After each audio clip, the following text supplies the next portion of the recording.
Le 27 novembre dernier, deux laboratoires chinois ont fait trembler la Silicon Valley en publiant des modèles qui n'auraient pas dû exister. Le premier vient de battre tous les humains dans l'une des compétitions mathématiques les plus difficiles au monde. Le second, avec seulement 1 milliard de paramètres, ridiculise des géants 5 fois plus gros que lui. Bonjour à tous, et le plus surprenant dans tout ça, c'est que ces deux modèles sont entièrement open source. Je vais vous expliquer pourquoi, avec leur papier et leur publication, et pourquoi ces sorties marquent un tournant dans la course à l'IA. Et pourquoi vous devriez y prêter attention si vous y travaillez de près ou de loin, vous allez voir, ça change pas mal de choses. Au passage, si ce format vous aide, pensez à vous abonner et à vous inscrire à la newsletter, je vous y envoie un résumé clair de l'actu de lundi à vendredi. Et pour les analyses en temps réel, rejoignez-moi sur x.com. Commençons par celui qui a fait le plus de bruit cette semaine.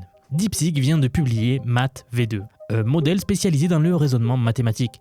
Et quand je vous dis spécialisé, je ne parle pas de résoudre des équations du second degré. Je parle de performance au niveau des Olympiades internationales de mathématiques. Pour vous donner une idée de ce que ça représente, la compétition Putnam est considérée comme l'examen de mathématiques universitaire le plus difficile d'Amérique du Nord. En décembre 2024, près de 4000 étudiants ont planché pendant 6 heures sur 12 problèmes. Le meilleur score humain cette année-là était de 90 points sur 120. La médiane, 2 points, vous avez bien entendu. La moitié des participants n'a même pas réussi à obtenir plus de 2 points. DeepSeek Math V2 a obtenu 118 points sur 120. Non, je ne me suis pas trompé sur les chiffres. Un modèle d'IA vient de surpasser de 28 points le meilleur mathématicien humain de la compétition. Et ce n'est pas tout. Sur les Olympiades internationales de mathématiques 2025, il a résolu 5 problèmes sur 6, atteignant le niveau médaille d'or. Bon ok, je vous le disais, mais maintenant voici ce qui rend vraiment ce modèle différent de tout ce qu'on a vu jusqu'à présent.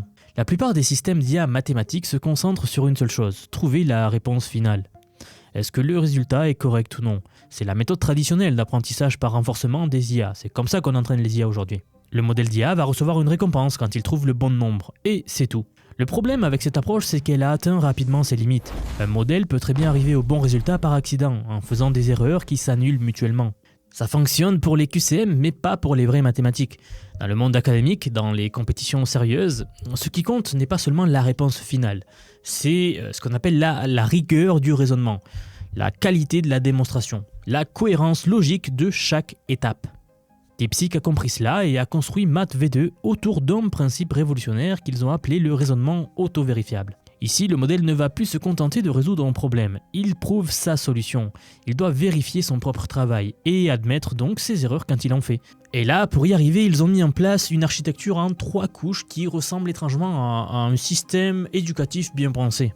D'abord, il y a le vérificateur, qu'on peut comparer à un correcteur d'Olympiade. Son rôle n'est pas de regarder si la réponse finale est bonne, il lit juste l'intégralité de la démonstration et la note sur plusieurs critères. 1 point pour une dérivation parfaitement rigoureuse, un demi-point si le raisonnement est correct mais bâclé, et 0 pour les erreurs de logique ou les étapes manquantes. Ensuite vient le méta-vérificateur, une sorte de superviseur qui vérifie que le correcteur lui-même fait bien son travail. Parce que même les grands modèles peuvent halluciner des erreurs qui n'existent pas ou pénaliser une preuve sans raison valable. Ce deuxième niveau de contrôle augmente donc massivement la fiabilité du système. Et enfin, on a le générateur, c'est-à-dire le modèle d'IA lui-même qui produit les preuves. Il doit également s'auto-évaluer après chaque démonstration.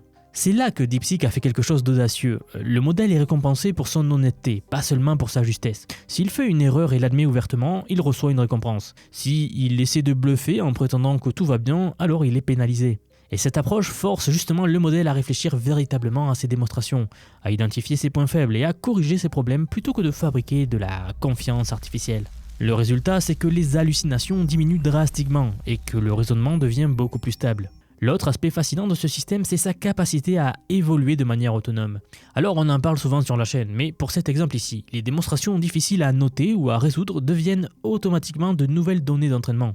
Le vérificateur s'améliore, le générateur s'améliore et l'ensemble du système progresse ensemble, sans nécessiter des armées de mathématiciens humains pour noter des milliers de preuves. Et le plus intéressant pour ceux qui veulent l'utiliser, c'est que ce modèle de 685 milliards de paramètres est disponible gratuitement sur Hugging Face, sous licence Apache 2.0. Alors ça peut valoir le coup si vous êtes dans le domaine. Pendant que OpenAI et Google gardent leurs modèles mathématiques de niveau Olympiade sous la clé, DeepSeek les distribue à tout le monde, c'est très passionnant à voir. Mais attendez, il y a encore quelque chose à voir cette semaine qui est tout aussi impressionnant dans un domaine complètement différent. Tencent a publié Hunyuan OCR, un modèle d'1 milliard de paramètres dédié à la reconnaissance optique de caractères. Et ce petit modèle est en train de surpasser des géants multimodaux comme Qwen 3 VL par exemple à 4 milliards de paramètres, ou alors même Gemini 2.5 Pro, et même certaines API commerciales. Ça ne devrait pas être possible à cette taille, et pourtant les benchmarks sont là et les preuves sont là. Pour comprendre pourquoi c'est remarquable, il faut d'abord comprendre comment fonctionne l'OCR traditionnel. Habituellement, vous avez un système super complexe avec plusieurs étapes. Un modèle va détecter où se trouve le texte, un autre modèle va le découper, un troisième le reconnaît et un quatrième essaie de reconstruire la mise en page. À chaque étape, des erreurs peuvent s'accumuler et se propager. Tencent a alors regardé tout ça et s'est demandé pourquoi est-ce que l'on faisait encore les choses de cette façon. Ils ont alors tout intégré dans un seul modèle de bout en bout. Vous donnez une image et en une seule passe, il gère la détection du texte, l'analyse des documents, l'extraction d'informations, la traduction et même les questions-réponses visuelles. Donc pas de chaîne d'outils qui peut tout casser, pas d'accumulation d'erreurs. L'architecture est particulièrement astucieuse. L'encodeur visuel est basé sur une fondation de 400 millions de paramètres uniquement, mais Tencent l'a étendu pour accepter les images dans leur résolution et leur ratio d'aspects originaux, au lieu de tout forcer dans un carré. C'est crucial pour l'OCR en conditions réelles par exemple, parce que les documents arrivent dans toutes les formes possibles, vous savez, des longs reçus, des tableaux larges, des pages multicolonnes, des impressions tordues, vous savez quand vous le mettez au scanner des fois ça tord les pages, des captures d'écran bizarres, bref, toutes les formes.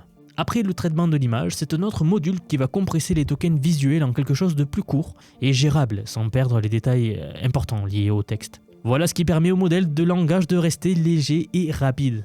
Et ce modèle de langage de seulement 500 millions de paramètres utilise quelque chose qu'ils appellent XDROP, qui ici, au lieu de traiter tout comme une séquence plate de tokens, va diviser la compréhension en 4 dimensions. Donc le texte lui-même, la hauteur de la page, la largeur de la page et le temps pour les frames vidéo. C'est pour ça qu'il peut analyser des PDF multicolonnes, suivre les flux entre pages, gérer des tableaux, des formulaires et même lire des sous-titres en mouvement dans des vidéos. Les résultats sont difficiles à croire pour un modèle de milliards de paramètres. Sur le benchmark interne de Tencent, couvrant 900 images OCR dans 9 catégories, il a atteint 71% de score global, battant des systèmes comme Paddle OCR et VLM Generalist par exemple. Battant des systèmes à l'état de l'art. Sur OmniDocBench, l'un des benchmarks publics les plus difficiles pour la compréhension de documents, il obtient 94%. Sur OCR Bench, il atteint 860 points, devenant le meilleur modèle parmi ceux de moins de 3 milliards de paramètres. Et il a même remporté la première place dans la compétition ISDAR 2025 pour la traduction de documents dans la catégorie petit modèle. Le modèle gère également les situations dégradées. Sur WildOmniBench, où les documents sont imprimés, pliés, recapturés sous éclairage terrible, tordus, etc., il score encore au-dessus de 85%. Sur DocML, couvrant 14 langues en dehors de l'anglais et du chinois, il obtient 91% et établit de nouveaux records sur l'ensemble du jeu de données. Tout ça avec seulement 1 milliard de paramètres, fonctionnant de bout en bout sans module externe. C'est le genre de modèle compact et spécialisé qui peut réellement être déployé en production à grande échelle. Et on va pas se le cacher qu'il le sera.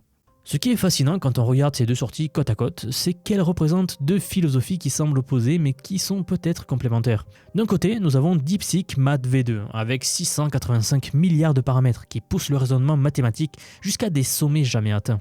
De l'autre, Hunyuan OCR qui prouve qu'avec une ingénierie intelligente et un focus précis sur une tâche, un modèle minuscule peut surpasser des géants.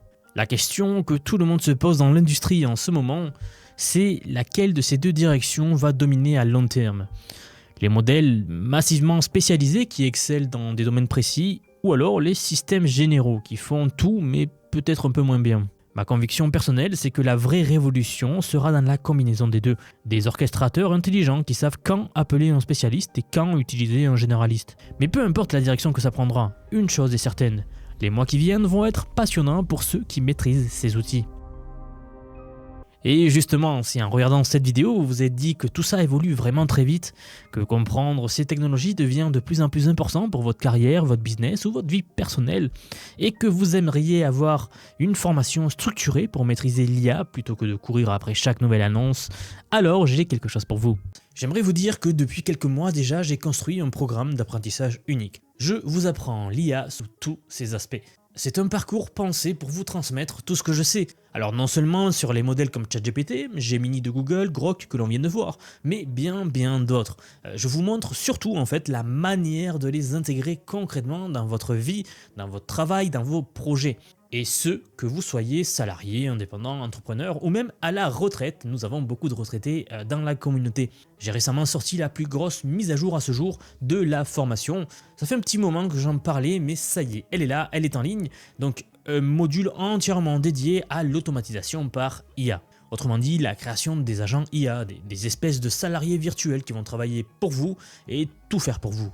En somme, vous faire gagner des heures et des heures et des heures. Vous êtes déjà plus de 4500 personnes à avoir rejoint ce programme, donc nous approchons des 5000, merci pour le soutien. Et enfin, sachez qu'il n'y a pas besoin d'être développeur, pas besoin d'avoir un profil technique, je vous prends par la main, et pas à pas, avec des leçons vidéo claires, des cas pratiques concrets, on voit tout ce qui touche à l'IA. Dernier point, mais pas des moindres, si vous nous rejoignez aujourd'hui, vous aurez accès à toutes les évolutions du futur sans surcoût, accès illimité à vie à tout ce que je veux vous apprendre. Donc aujourd'hui c'est un paiement unique, ce n'est pas un paiement mensuel, c'est juste un paiement unique et vous aurez accès à vie à toutes les mises à jour que je vais faire en permanence et que je fais en ce moment même. Si cela vous intéresse, vous avez les liens en dessous de la vidéo, donc soit en description, soit en commentaire épinglé pour nous rejoindre. Dans tous les cas, moi je serai très heureux de vous accueillir dans le programme. Si vous êtes encore là, merci d'avoir regardé jusqu'au bout et je vous dis à très vite pour la prochaine vidéo.